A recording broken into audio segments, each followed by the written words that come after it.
each of us has to find our own way through life. And I've told you before, I didn't really start reading until my mid-20s. And then in my early 30s, I started reading nonfiction.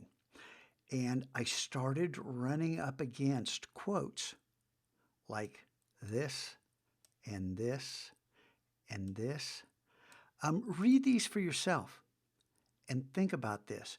And imagine that you were a little kid whose dad used to get so frustrated at him for two things.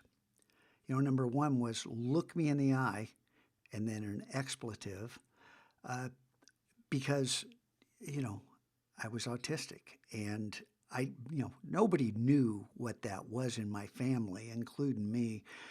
But I found a way to look at the corner of his right eye, my left side of his face, and I still do it to this day. That's where I look. You'll notice it when I talk to you. But the other thing he said was expletive, don't you have any common sense? Now, for most of my life, I was aware that I lacked whatever common sense was. And then I started coming up across these type of comments. Read them. Think about that. And what would it mean if you lacked common sense? Is it, typically that's perceived as a really bad thing.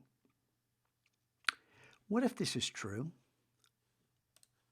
What if what all the people say isn't always true? Is that such a bad thing to stand out and be, someone on the island of misfit toys? I don't know.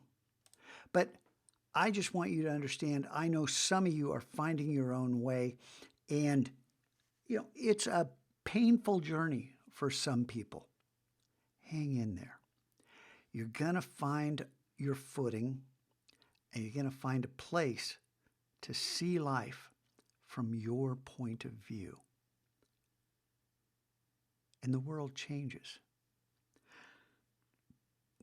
Suddenly it's not so lonely. Suddenly you're not such a misfit.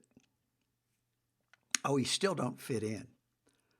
But is that a bad thing when you take into account what's being said right here? Just saying. It's not, the point isn't to be different for different's sake.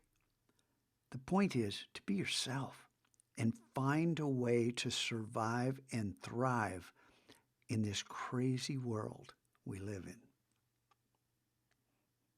All right, now go create some art. Do something amazing.